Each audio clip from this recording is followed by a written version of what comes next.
everybody should have 3 testimonies. One, it's like your elevator version, and then you got 20 floors. How can you tell somebody about your conversion, your introduction to Christ within 20 floors? Everybody should have that one. Then you should have your 5-minute one, which is a little bit more involved, but still, a lot of churches are like, can you share your testimony? You got 5 minutes.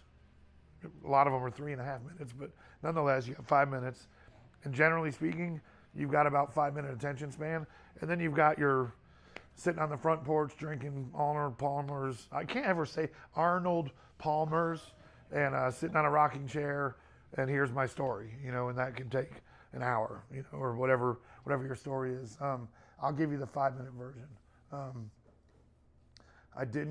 So growing up in Connecticut, there's just not a lot of Jesus up there. That whole, New York. There's just New York, New Jersey, Chicago, the whole northern kind of swipe up there is just very devoid. There's Catholicism strong because of the amount of Italian people there.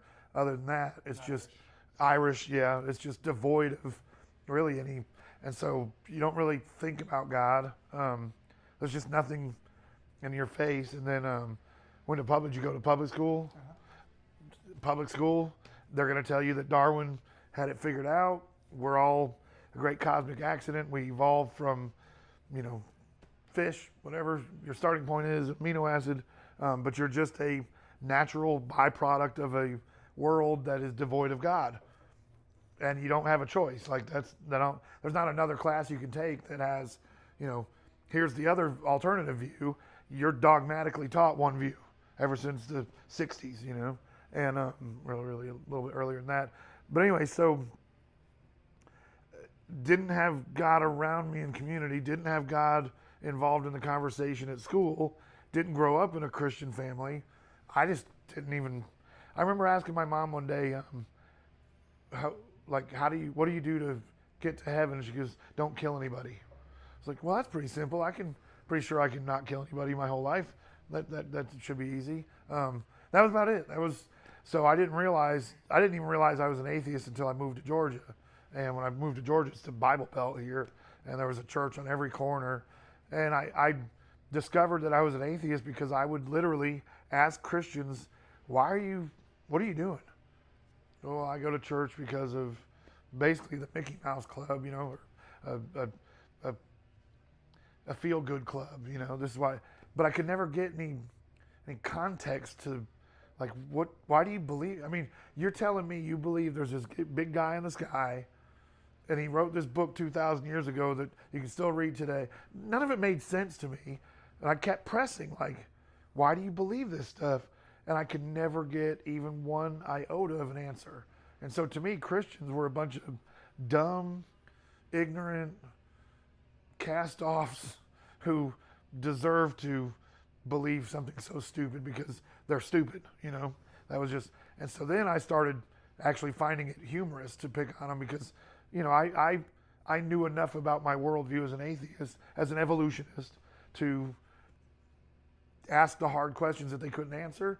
And so then they would start saying something like, well, the Holy Ghost. And I'm like, now we're bringing ghosts into this thing? I remember this kid at Waffle House. If I could find him, I would apologize. I'd fall at his feet and just say, I'm so sorry, because he had just lost his brother, and he was with some other friends of ours, and he started talking about the Holy Spirit, and I just started mocking him to the point where he started shaking. Then when he started shaking, I started mocking him even harder until he started just bawling, and he had to leave, and I was like, that's why when I say I was a militant atheist, I was just mean about it, Wasn't mean-spirited to anybody else, but Christians just, nobody else was bothering me. There wasn't Muslims bothering me or anybody, so Christians were the ones that were just stupid. And so anyways, long story short, because we're in the 5-minute version, I'd started doing drugs when I was 6. My uncle molested me my entire childhood. I didn't grow up with my feet pointed in a straight path. So morality and all that stuff was, and especially in a natural environment without a God, there is no morals or no ethics. You make it up as you go. And so drugs was my lifestyle. I bought them, I sold them, I smoked them, I snorted them, I did everything under the sun.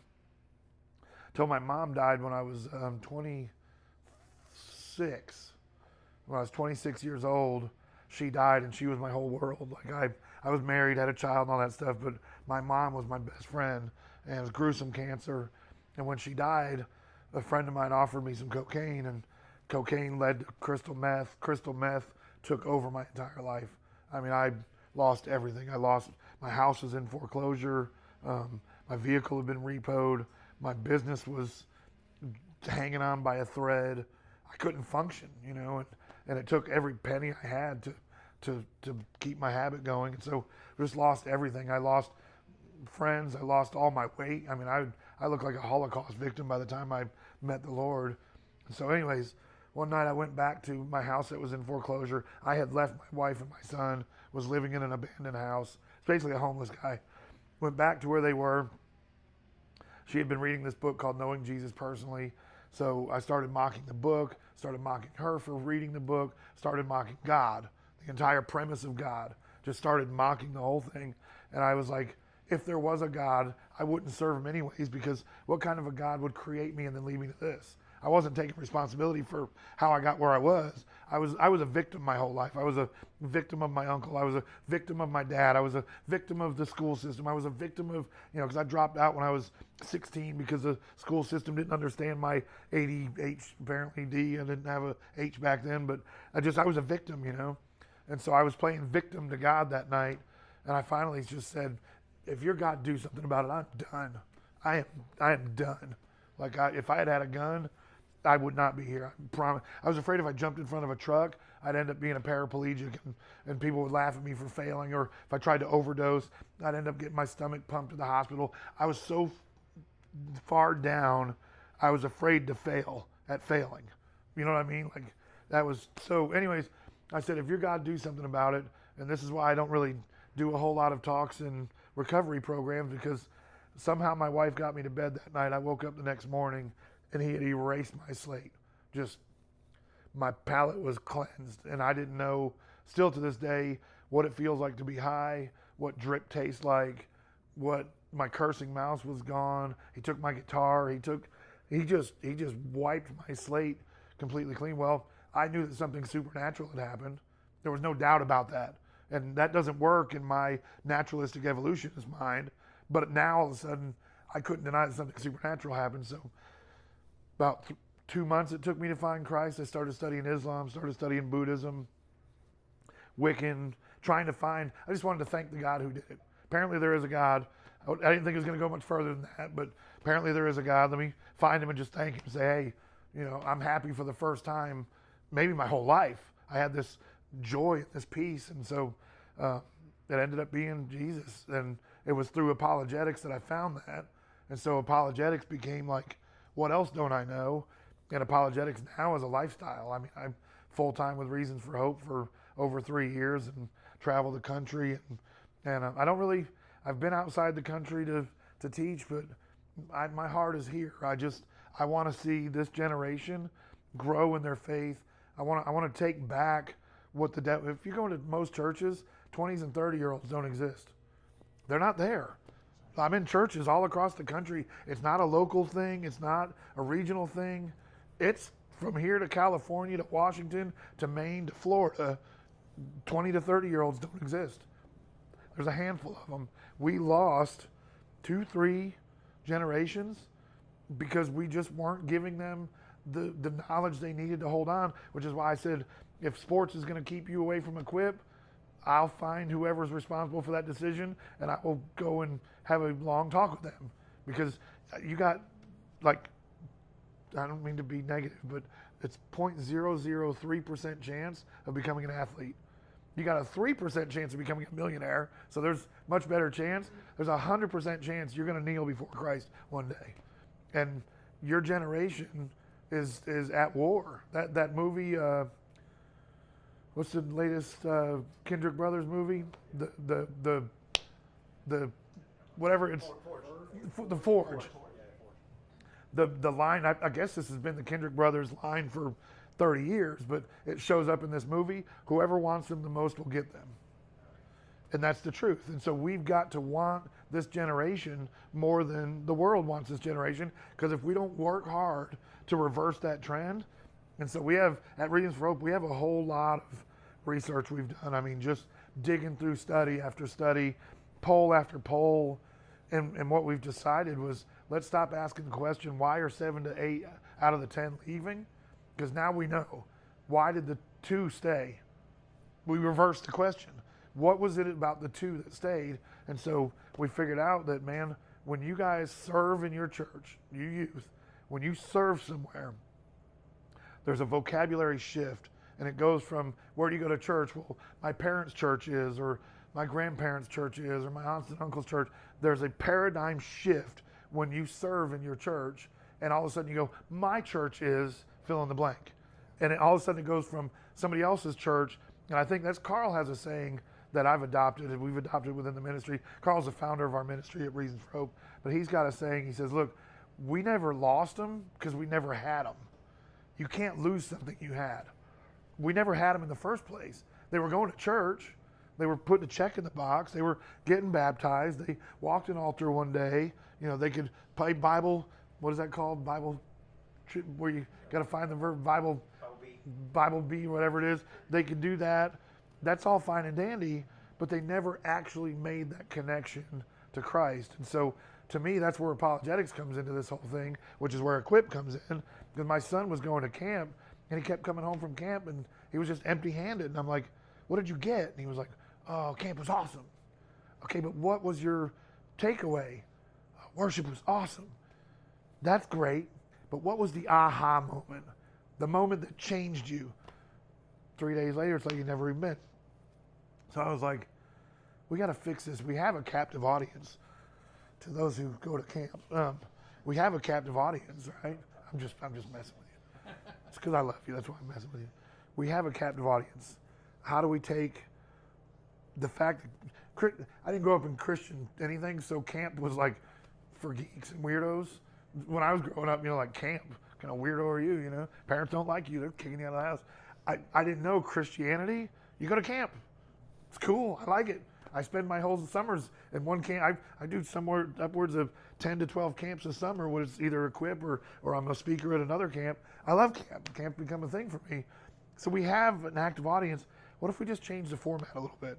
And what if we include more teaching times than just simply going out and have fun? Now we have fun. We rock wall, zip line, paddle boats, gaga ball, and volleyball, and basketball, and ball this, and kumbaya by the fire. I mean, we're eating s'mores and chucking chocolate. I mean, we're having a blast. I'm not taking that part away, but how do we alter it a little bit and give them the tools to transform them so when they go home, camp doesn't end? And so that's all we've done. And now we're on our 12th year. We're in 7 states this year, and we're seeing it. I'm seeing, you saw that video I put together of the 10 years, you know, because in 2014 was our first year. I wish I had gotten video footage from 60 kids. I only got like 8 or 10, but I was able to reach out to every single one of them that I have the footage from. Every one of them, not most of them or some of them, every one of them 10 years later, and say, hey, will you just take your phone, shoot a little quick 30-second, here's how Equip changed my life and here's how I'm still using it. Every single one of them is still plugged in to the Lord, serving, worshiping. 10 years later, it's the effect that Equip had on them because they're getting the tools to stay in. So I'm saying we know why 7 or 8 have left. And it was because they came in. There's a study called Already Gone, as Brett Beamer and Ken Ham set out to ask the question.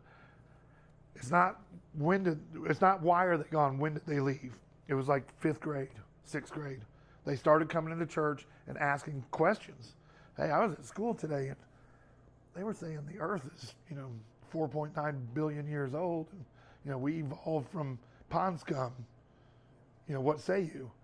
And the church was like, just don't worry about that. Just believe what I'm teaching you in the book. That lasted for centuries, but this group coming up for the past 60, 70 years of postmodern truth thought, I mean, look at what they're bombarded with now between social media, we didn't have that. There was no social media. I knocked on the door. Bobby was my best friend growing up. He looks like you.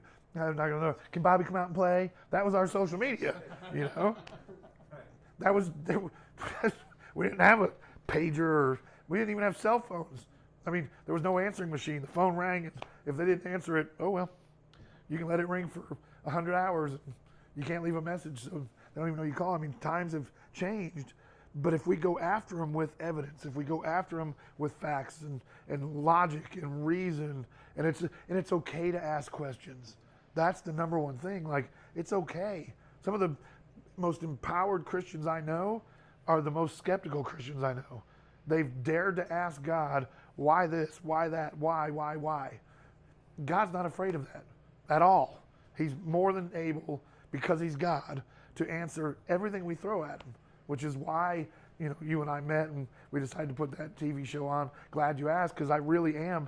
I'm glad you asked the question, because if you don't ask the question, that doubt is going to fester, and it's going to turn into a little wound, and that wound is going to lead to hurt one way or the other, that you can't trust the written word, or you can't trust the church or the pastor or whatever it is, and then they're gone.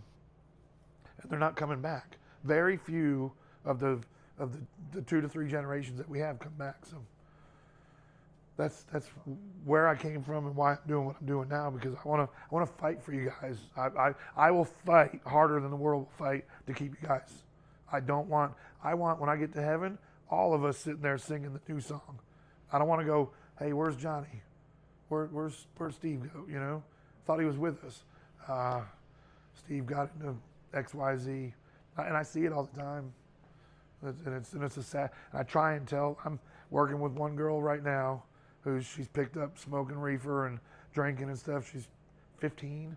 Her sister calls. I need help. You know, my mom found out, and the whole house is. And I just reached out to her. Do you know what reefer is? I didn't think so. They don't call it reefer anymore? No, isn't that weed?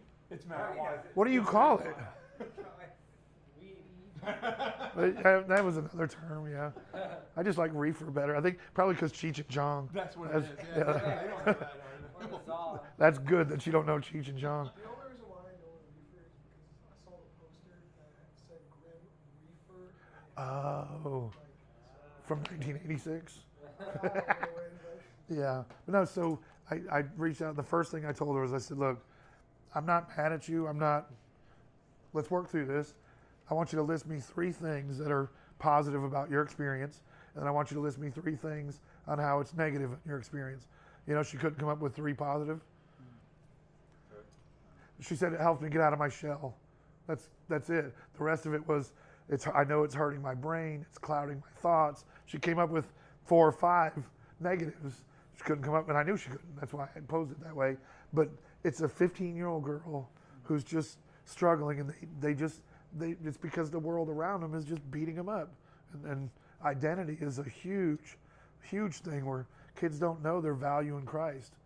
You know, but here's the terrible part. 86% of youth pastors in America don't hold to a biblical worldview. 86%. It's 48% of senior pastors don't hold to a biblical worldview. So almost half of every church really isn't even preaching a biblical worldview on the Bible every given Sunday. The youth group, 14% of youth pastors are actually preaching the Word. The whole Word, nothing but the Word. From a biblical perspective, meaning there is absolute truth. You know, that's absolute truth has gone out the window. I remember years ago I was interviewed for a pastor's position. They said, what's the number one problem facing Christian youth? I said, Christian relativism. Because we've taken relativism and allowed it in the doors of the church, and now the church is saying, well, I know God is that to you, but to me, you know. And I'm like, whoa, he's either God or he's not God. We can't start making him whatever we want him to be. So, yeah. Any thoughts on that? Yeah, before he goes on to this, any questions? Yeah, exactly. For him? So what was your life before when you got saved? What was your job? What was your daily life? Remodeling. I dropped out of school when I was 16. My dad found out, called up a Vietnam buddy of his who had a paint company, and was like stick him on the worst spot possible. He thought he was gonna like freak me back into school. I was just like, I can dig this. So I did that. When I moved to Georgia, worked in restaurants for a little bit, but then immediately found a job as a painter and was doing painting. Painting turned into carpentry, handyman. Then I realized I can fix just about anything. Not electronics. Electronics drive me nuts, but anything that comes to a house, whether it be electrical or plumbing or HVAC or woodwork or sheetrock or tile, I just realized I had a knack at doing that. So I did that for almost 30 years before I retired from that into full-time ministry. So that was my tent maker job for a long time. But I got very good, very knowledgeable on it. So that's why when I walk in, the first thing I see is no railing, and I'm like, yep, that's not gonna work. And then people can walk around like, don't mind the clutter. I'm like, you could have dirty dishes everywhere. I'm gonna notice the bad caulk joint. Like I don't notice the dirty dishes, you know. Wait, so you were, I saw you wearing your shirt said former atheist. Yeah. So what did like atheists do? Like what is it just like? What do atheists do as far as Like what do they like really believe in anything? Or like they believe in nothing? I mean, what's funny about atheists, if you don't believe there's a God, why are you worried that I believe in one? Why do you spend so much time for the true atheist? A lot of people just don't think about any of this stuff at all. Like they're not an atheist, they're not a believer, they're just they have a job, they have a family, they're generally good folks, and they just go about life and they don't even consider eternity. You know, that eternity's not, if it's something it's kind of like when I asked my mom, you know, what do you do to get to heaven? Don't kill anybody. Okay. That was about as far as that. It's funny you asked the question. One of the very first things that I got saved and immediately started serving God. Like I came out of the gate hot, ready to go. And one of the first things he had me do was to take a clipboard with a pen and paper and go around and ask people this question: how do you get to heaven? And God said to me, and I'm not talking like, you know, he sat down at my table and we had a discussion. He impressed on my heart to go out and just ask people. And he said, don't respond. Just go ask people the question. You'd be amazed at the response. You know what the majority of the response was? People never even thought about it. It was just the most foreign question that they, like, I can't tell. I've got a video. It's old now. I laugh when I see it, but it's on my YouTube channel. Where then I took a video camera out and asked. The majority of the response was either be a good person or I don't know, and they would look at you like, kind of a ridiculous question is that? Like, why would you be asking me that? You know, they just don't think about it. You know, then you have atheists, and they're the ones who can quote scripture better than you. It's weird. Atheists know the Bible. Now, they're completely out of context when they're quoting scripture, but still they know scripture. They study why they don't believe in God. And it's a weird concept, you know, like why would you go out of your way to denounce something that's not there? Like if somebody believes that bush outside is God, I'm not going to waste any time trying to convince them that bush isn't God. I was going to be like, bless your heart. That's nice. Pray for you. You know, like, why would I bother? If they're crazy enough to think that the bush is God or whatever, okay, you know. So if according to an atheist, I'm crazy enough to believe that there's a God of the universe that they don't believe in, why do you care? And I forget who it was. It's a famous person who's basically was like, look, at the end of the day, if I believe in God, if I believe in Jesus Christ, I've become a better father, I've become a better husband, I've become a better employee, I've become just a better person all the way around. So if I die and I'm wrong, what does it matter? My life was better because of my accountability to this supposed God that you say doesn't exist, that maybe doesn't.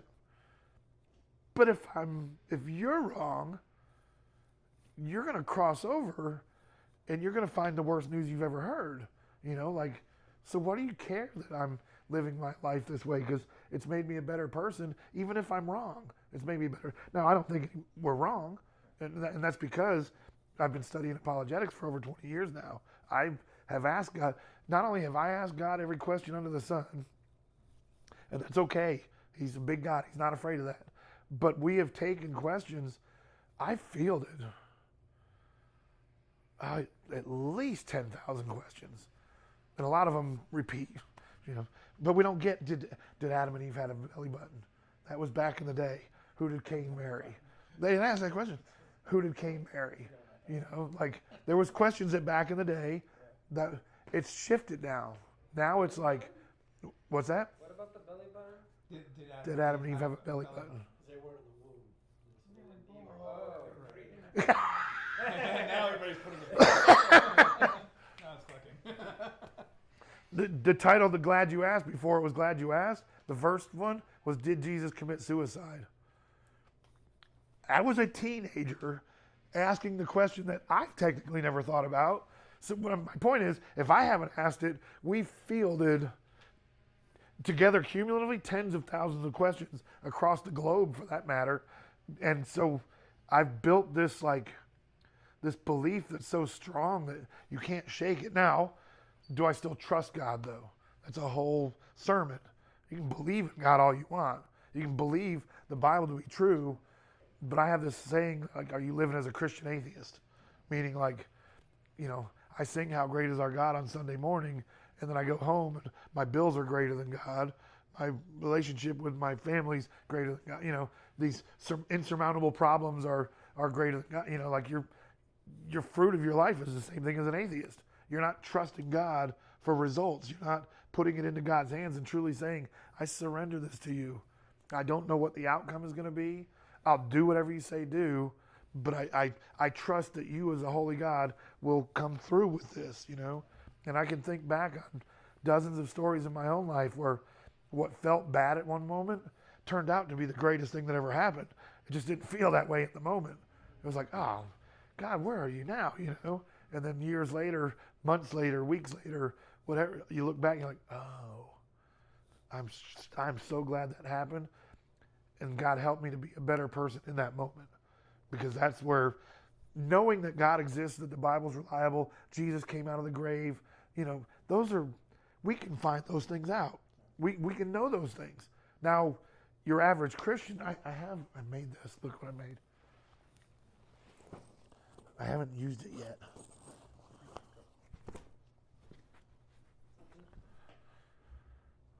You like my hat?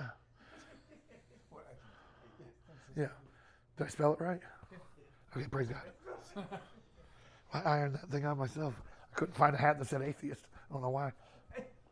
You'd think they'd be everywhere. Anyways, I do role play where I go up to usually it's when I'm there for more than a day or more than one session.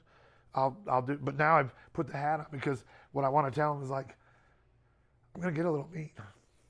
When I have this hat on, I'm in character. When the hat comes off, I'll go back to me. But when this hat is on, that way, especially if somebody walks in the room midway, they'll be like, who let this dude in the church? Hopefully they'll see this and be like, this has got to be something's up with this. Because I've walked midway into somebody doing this, but like, uh-oh.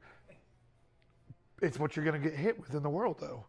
Whether it's university, your job, multimedia, pop culture, you're going to get smacked with all this stuff. Whether you want to, you can't live in a bubble your whole life. The culture is going to get a hold of you at some point. And so I role play. I know the atheist argument better than most atheists do. I was one, plus I've studied their modern movements. But man, when I role play and I started asking questions, how do you know, they said you were smart. How do you know God exists? Here, ready? I'm just kidding. How do you know God exists? Do you mean scientifically? I mean exactly what I said. You say there's a big guy in the sky. Tell me why I should believe in the big guy in the sky. Look, she's out of here. She's like, uh-oh, I'm going. The pressure has been turned up. Well, I mean, you got to admit, it's kind of a ludicrous thought. yeah. Oh, well, that was easy. All right, moving on. You just agreed. Yeah. So, How do you know God exists? You should be able to answer this in 2 seconds. Because I believe in it. Well, that means you're a wackadoodle. I'm gonna put you in a padded room before you hurt yourself. How do you know? How do you know? Give me a reason. How do you know he exists? Because that was scientifically impossible for It's scientifically impossible for what? Stephen Hawking, before he died, showed how that just simply within cosmology, that it's not necessary for any God to exist in order for everything to come into existence. Smartest man in the world, Stephen Hawking. Simple premise too. Smack a few protons together and bam, you've got everything in the sun. We don't need God. Everything is scientifically explained without him. Even everything around us. Absolutely. Everything. It's all a product of evolution. Started with chemical evolution, and we all know that either the sea vents or some sort of alien impregnation called panspermia, one of the two combinations did it. And it's easy to explain from there. Go to the museums.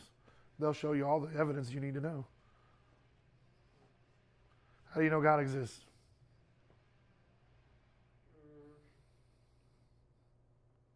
I just feel in my heart that Oh, you're as weird as he is. You guys you need to be you gotta put in a padded room, man. I mean, you guys just believe. Well, I believe that the spaghetti I'm about to eat is going to make me skinnier. I think it's because like isn't everything in the world like if it's not everything that like happened in the creation is like it can't be it's just a small like probability, you know what I mean, that I feel like I mean, science has proven that evolution is a fact. We evolved from the first amoeba came from the first amino acid that turned into a protein. He's wearing a hat. Just Yeah, by the way, he's wearing a hat. Yeah. Okay. yeah, no, He's no. wearing a hat. I Yeah, just I mean, want to make sure everybody knows. in 1953, Stanley Miller and Harold Urey sought together. They were a student and a professor, sought to explain how we got here. They put together this laboratory with bottles and vases. They simulated early Earth's atmosphere, shot a spark of lightning in there to simulate lightning, and bam, they produced amino acids. So we don't have to wonder how life got here anymore. Is all you have to do is figure out how non-living chemicals go from non-living chemicals to an amino acid, and they did that, 1953. I mean, it's 2025. Duh. The Bible, what? The Bible can't prove anything. Well, the Bible's a book written by men over 2,000 years ago. So it's a game. People that you were saying performed this experiment that showed how everything happened, how do they explain how it sustains itself in the way that it can? Oh, easy, because once you have an amino acid, you've got the building blocks of life. And then evolution can take place. No, but I'm talking about how the planets all stay in alignment and how, Well, actually, they're not. They're actually going apart from each other. They're not in alignment. It's called the expanding theory that Hubble is Hubble's telescope. We can not for the atheist. Well, I think I mean, isn't there one theory? I mean, I guess my answer would be it defies logic because, like, I was 32 when I began to believe. So, and that was pretty much. Wait, my hat's got to go back on. So I was like. So you think it's more logical to understand that there's some great No, it's big just guy in beyond- the sky? It's beyond logic, is what I said. So your belief is illogical. Yeah, basically. Well, I'm certainly not becoming. It absolutely is. We're in the South. Bless your heart. It absolutely You know. is. You can't explain it with logic. Y'all get where I'm going with this? But I think everyone's on to something. Because that's the way we. Well, the Bible, you can't use the Bible. That's circular reasoning. Well, not, but yeah. You can't prove the Bible with the Okay, then Bible. How you prove the Bible's true then? Because we talked about that too, right? Yeah. Well, because you can't say the Bible because if the Bible's supposedly written. If the Bible's supposedly written by God and there is no God, how can a no God write a Bible? That's called circular reasoning. You go in a padded room with him because now you're believing that these letters just fell from the sky and organized themselves into this book by some guy in the sky. What's the one thing that atheists can't argue? Change lives. Your experience. Testimony. That's the one thing he's not going to be able to argue. What is Yeah. resurrection also mean? The what? He can argue that. Resurrection? Yes, he can argue the resurrection. Of course he could. On the Christian side? No, on the atheist side. Oh, I can argue both sides of it. Yeah. Even non-Christians. Well, as a Christian, now my hat's off. as a Christian, I can demolish everything that just came out of my mouth is exactly what they say, to the T. I don't make any of that up. All of that is exact. I can demolish every single thing that came out of my mouth. I mean, wipe the floor with it. That's how bad it is. You ever heard the saying, the best offense is a good defense? Sometimes when we're trying to prove an illogical position, is to flip the logic on its head and go, okay, is it illogical or not, given the evidence we have available to us? 1 Peter 3:15. I'm going to read the whole thing because it's actually in 3 parts. Apologists are known for pulling the middle out and leaving the first and last part out. The first part is, but first set apart Christ as Lord in your heart. We should never skip that part. The first thing you've got to do before anything, making sure your lordship, his lordship to you, is in proper standing. Then it says, always be ready to give a defense to anybody who asks you for the reason for the hope that's within you. That's where our ministry name comes from, is Reasons for Hope, because we're out doing our best to give people reasons for hope. But that word defense in the Greek is apologia. And apologia, translated into English, is apologetics. So apologetics is offering a defense for why you believe what you believe. And the last part is, this is probably as important as the other 2 parts, but do this with gentleness and respect. You can never win an argument and force somebody into heaven. It's not going to happen. You can't argue anybody into the throne. You can have a conversation, and I will have a conversation for hours if that's allowed. As soon as somebody starts getting like argumentative and name calling or anything, I'm just like, we're done for now. I'm not going to argue with you. I'm not. We'll talk, but I'm not arguing with you. If you want to argue, there's a mirror. You can go stare at yourself, have at it. I don't go nuts, you know. But yeah, so that's apologetics. It's giving a defense. But is it an option? Always be ready to give a defense. That's not a suggestion. That's not a suggestion. That is a mandate that in the world around us, so should the world. If I go to Richard Dawkins and challenge Richard Dawkins and say, why do you believe this? He ought to be able to give a defense for why he believes what he believes. Otherwise, stop talking. You know what I mean? Like, if you can't support, the dangerous thing in the exercise we just did, when the world comes slamming you down, comes knocking at your door, it could be anything from a loss of a job. I mean, my wife lost her job. She thought she was going to retire from there, and she didn't lose it. She quit. She resigned. There's faulty stuff going on. She didn't want her name. She had accounting, and it was a nonprofit. She was like, y'all aren't doing this, but this is my job. My name is not going on that document. I'm not. If we ever get audited, you're going down for the fall, not me. So anyways, but it was halfway devastating. Like, you know, we got used to her income. You know what I'm saying? We lived within our means. So life's going to throw you curveballs. What about cancer? My brother just died out of nowhere. I mean, I get a phone. My sister-in-law never called. We get along great, but I always communicate with my brother. My sister-in-law never calls me. And I saw her name, and I had that guy who doesn't stop talking when you're in the truck. Alan was at my house, and I love Alan to death, but he's that guy who just won't stop talking. And he was in the middle telling stories. And I said, Alan, hold on a second. So my sister-in-law is calling. I got to see what this is. When I picked it up, she goes, Mike's gone. And I said, gone where? She was like, he's gone. I was like, no. That was all I had left for my family, for my immediate family. So life's going to throw you curveballs. If you don't know why you believe what you believe, your what is useless. Your what will not sustain you. You've got to know why you believe it. So when I ask you, why do you believe in God? You can't really give me an answer. I'm not too hopeful that you're going to get out in the world and be able to sustain it. I don't know. I mean, you've got to know why. I did this in Idaho a few weeks back, and this jock kid, man, I mean, he looked like he should be on the cover of GQ. We're not talking about some little wimpy geek kid. We're talking about like the man, you know. He comes up to me and he's got tears in the bottom of his eyes, and he goes, you know that whole question of how do we know if God is real? How can I answer that? I was just like, bro, he left with my phone number, books, websites, apps, and like, you're gonna ask me that? Game on, you know. That's who I'm looking for, you know. So, anyways, so this is about a 2.5 hour talk when it's all said and done, but I'm just going to give you just the front end of it because I want you to learn something about everything around us and see a good offense is usually a good defense. Is being able to say, wait a second, hold on. You're coming to me claiming God doesn't exist. That's as big a claim as me saying he does exist. So the weight's not necessarily on me. If you're coming to me saying he doesn't, you prove to me that there can be life without him. You know what I'm saying? Like the burden of proof is on you making the statement. If I come to you and I'm trying to proclaim the gospel, and now you're saying, well, wait a second, you're coming to me saying God, then the burden of proof is on me, and I ought to be able to give a defense to anybody who asks me, right? So, but a lot of the times, flip it on its head. Why did Jesus ask questions? He flipped it on its head. They would say, what about this? He goes, what do you think? You know, what's his name? It'll come to me in a second. He had, what is his name? That's driving me crazy. Old ancient philosopher. Socrates.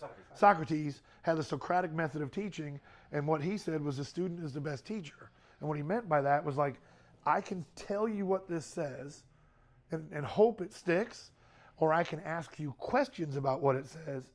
And when you have to deliberate between you, yourself, and I as to why that says that, now you've just become the teacher to yourself and you've internalized the answer, and now the answer makes sense to you. Instead of me just telling you, here's the answer. Internalize the answer yourself and it'll stick better. So we'll move on. So this is what, after I got saved, bugged me the most, because I used to have that saying with chimps and humans, came along the wire. They're still chimps. When I first got saved, I had that, and I realized that's actually a dumb argument, because that's not actually how evolution goes. Evolution says everything started from one single species, that amoeba that came from the first amino acid, which they couldn't sustain it, to answer your question, but I wasn't ever going to say that.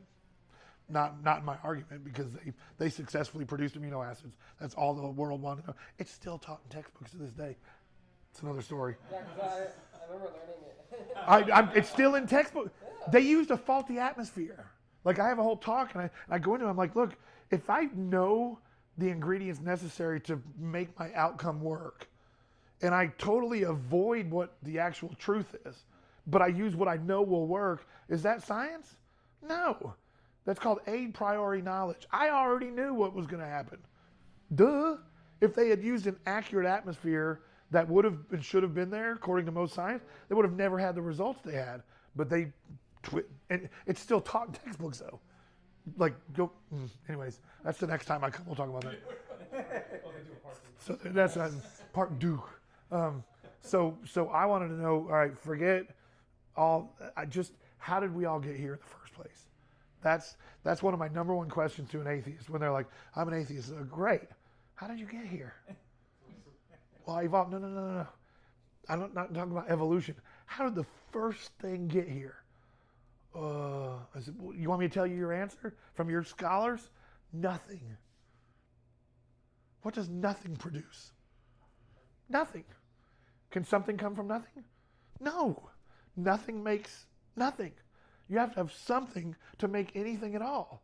And you see their wheels going, then I re-ask them, I'm like, how did you get here?